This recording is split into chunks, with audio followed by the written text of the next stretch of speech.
Shalom, shalom. This week's Parsha is Parshat Mikeitz.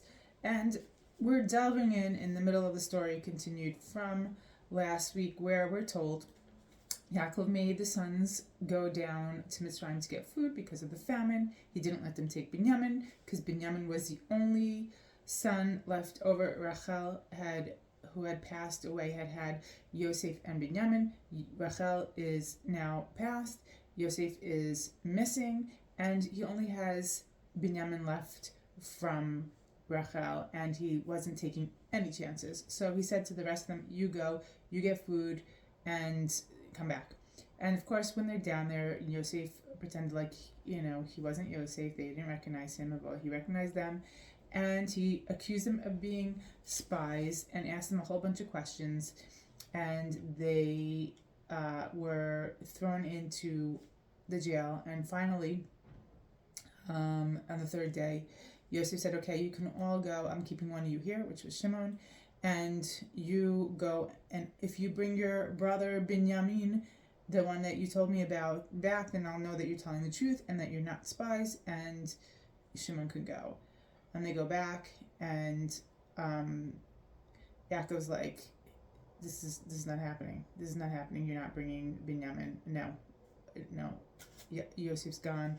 Shimon's in prison. My wife died. This horrible things. You're not taking another one down. He was very afraid for his life, and so they lived on the provisions that Yosef had given to them. And then when they were up, Yaakov's like, "Okay, guys, go back. We need more food." And Yehudah's like, "Dad, I told you that the viceroy of Egypt said in no uncertain terms that you will not come back unless you have the Binyamin with you, and we can't go."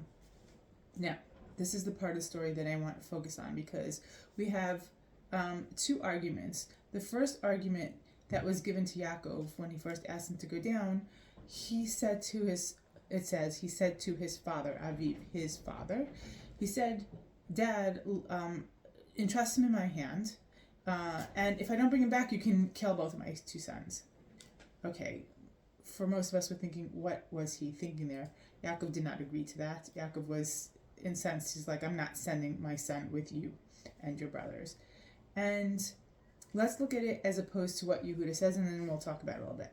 So now, the second time, when the food is done, and Yehudah is trying to appeal to his father, he said to his father Yisrael. It says not just his father, which is said by Reuven. It says his father, and then it gives his name, Yisrael. And then he says, let him go with me, and we will get up, and we will go, and we will get up, we will go, we will live, we will not die, us and our children, ... So here we have Yehudah, and it's very interesting. Why does it say by Yehudah, his father, and then it gives his name Yisrael, and by Reuven it just says his father? So I think you can understand it when you look at the approach of each child. So Reuven, he was desperate. He wanted to show his father how serious he was. But he appealed to him just as his father, with his own way that he only knew how. He wanted to show him how serious he was. So he said, look, you can even kill my two sons. This is how serious I am, to bring him back. But this doesn't appeal to Yaakov. Yaakov doesn't want to see more death. This won't be any comfort if he didn't bring him down. So he didn't understand. He didn't understand what his father wanted. But then you have Yehudah, who had a deeper understanding of who Yaakov Yisrael was and what he wanted and what his identity. In Judaism, your name is an indication of who you are, of everything that you're about. And it uses the name Yisrael, which is, he's about all 12 of them being one nation, being united, being together. And as opposed to Reuven, who says, entrust him in my hands, like, Ki'ilu, as if he's like a possession, trust him in my hands and I will bring him back. Yehudah says, let him go with me, okay? They're going together with. And he says, and we will get up, and we will go, and we will eat, and we will live, and we will not die. Showing his father this arevus, this unification, that he was saying he will be so tight to me, he will be like my right side, left side, one person. We are doing all this together with everything has the nun meaning we before it. And he said, let him go with me. And he's appealing to his father with who his father is and what's important to his father. And he says, and if you do this, we'll live and we won't die, and we could have gone twice already. And all of this he listens to, and he lets him go in the end, because Yehudah understood how to appeal to what was important to him, and he got it right, and he in the end was successful. So what this is teaching us is that when we are talking to somebody and we're passionate and we need something to happen, it's not enough just to be passionate and to come with such enthusiasm and emotion, and that will influence a person because we're so dead set and we're showing them how important it is to us.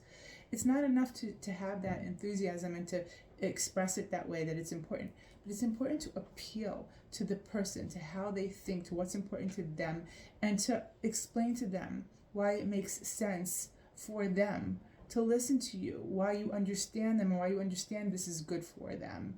And that will have the desired effect as opposed to the other.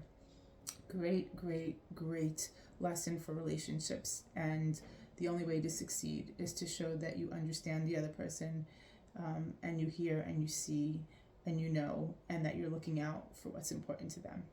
And with that, I wish you a Chanukah Sameach, which of course, this is, by the way, a great lesson for Hanukkah, because the little light that we can shine is opening the lines of communication by understanding other people.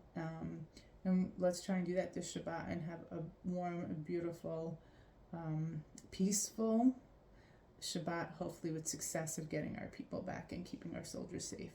Amen. Shabbat Shalom.